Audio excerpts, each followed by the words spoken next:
Hey there. Hi. It's good to see you. Not just be texting online, but good to see you kind of face to face here. Yeah, nice to meet you too. Yeah. So, what have you been doing in the quarantine? Oh, I've been working from home and going for runs and a little shopping, grocery shopping, and just watching the news. What about you? Yeah, pretty much the same thing here. How's your family? Is everyone healthy? All is well. So, Well, what'd you have for lunch today?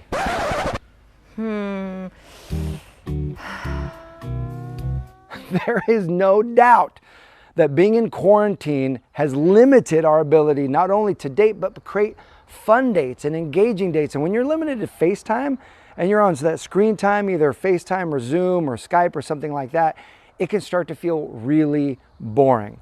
In fact, a woman posted a comment on one of my other videos, and this is CJ. And CJ, you asked, Matt, can you consider a video on how to do a really great Skype or Zoom first date?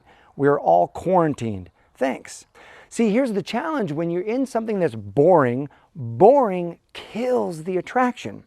And what fuels boring is monotony. When you're doing the same thing over and over and over again, that lulls the brain to sleep and that becomes boring.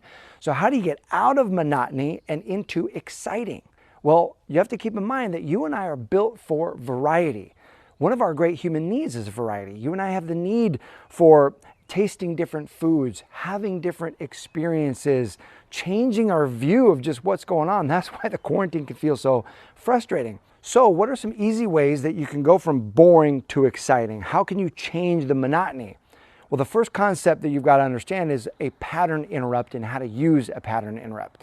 A pattern interrupt is simple, it's easy. It's anything that interrupts the pattern of what they're normally used to. And what's great about a pattern interrupt is it will grab his attention and keep his attention because he doesn't know when something else might change. And the cool part is a pattern interrupt doesn't have to be loud or wild or crazy. It just has to be different. Different will catch his attention. So today I'm going to share with you 5 tips for how to create a first date, a virtual first date that he will never forget using this pattern interrupt idea. And the good news is you don't even have to change your shirt. So the first tip in creating an amazing virtual date that he will never forget is to have the right mindset. You see, it always starts with the right mindset, your right energy that's congruent with the experience you're about to create with him.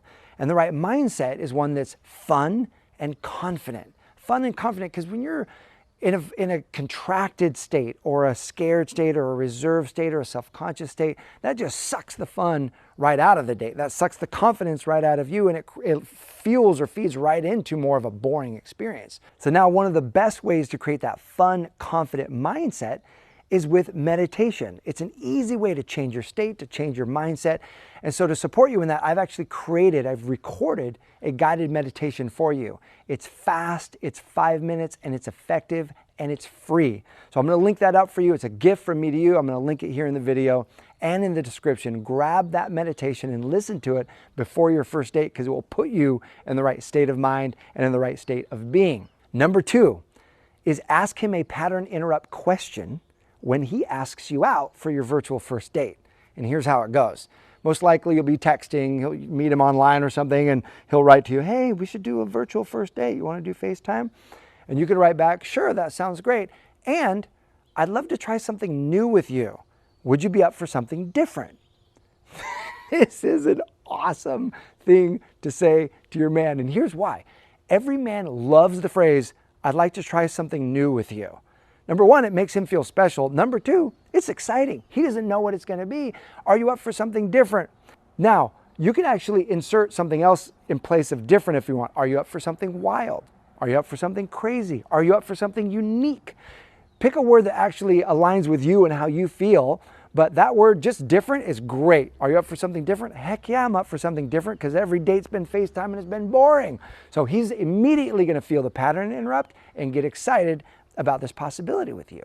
And step number 3 is share with him an idea that you would love to create with him for this virtual date that will become an experience that the two of you can share together.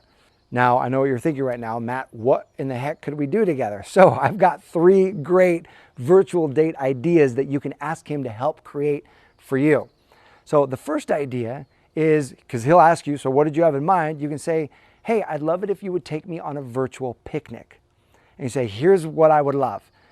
Grab some snacks, grab 3 items from your home that mean something to you, and whether you go to your front yard and have the picnic or whether you go to some place in nature that you think is cool, we'll meet up. I'll go to my spot, you go to your spot. We'll each have 3 things from our home that we think is meaningful to us and some food, and we'll connect.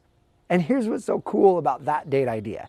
Number 1, you'll get a good indication of his level of interest, because the guy who wants to impress you, the guy who wants to win you over, he's going to drive to someplace super cool as if he was taking you on that picnic with a great view, with a cool spot in nature that means something to him. And the second reason this is cool is because you're each bringing something from your home that matters to you. So the conversation goes deeper. Now you're talking about things that mean something to you instead of just what you've been up to in the quarantine. The second great virtual date idea is where you ask him to teach you to cook his favorite meal and you challenge him to cook your favorite meal. And the two of you have this cook-off. And what's great about this is that you'll each go, you'll get each other's ingredients, and then you'll be there cooking with one another, describing how to do this activity together. You'll cook this meal, and then he'll get to experience you through your favorite meal, and you'll experience him through his favorite meal. And just that gets a level of depth and understanding in each other that you wouldn't normally have. It's a total pattern interrupt and totally fun. And the third idea is to do what's called a home scavenger hunt. And this is cool because while you're getting to know one another, having a conversation, you're actually giving each other a virtual tour of your home, but specific things in your home. And so with this idea, you can come up with any list of things that would be fun to kind of find in your home. And I've actually written down and come up with several ideas that can get you going and kick off your own ideas here. But here are some fun things that you can find in each other's homes. You would do a search for these items, and so would he. For example, the t-shirt you've owned the longest and why. Something you've borrowed and never returned. Here's another idea. Something that makes you smile or feel good every time you see it. The book that's had the biggest impact on you in the last year or 2. And what was it that impacted you? The oldest food item in your kitchen. This one's a bit vulnerable, but it's a good question to see if he'll take you there and say, yeah, this is 3 years old. We need to get rid of this. And the last one is one childhood keepsake and why you still have it. That, if you notice, each of these experiences, these virtual dates, go deeper than just the surface level conversations. And that's why it takes the experience deeper. It's a pattern interrupt. It becomes exciting and a deeper connection, and that's why it will be a virtual first date he will never forget. The question is, do you have the guts and the confidence to pull this off? I challenge you to do it and see what happens. You're going to be thrilled with the result. And I would love to hear from you. What are some great virtual first date experience ideas that you have? Post those in the comments section below. I appreciate you. Thanks so much for watching. I'll see you soon.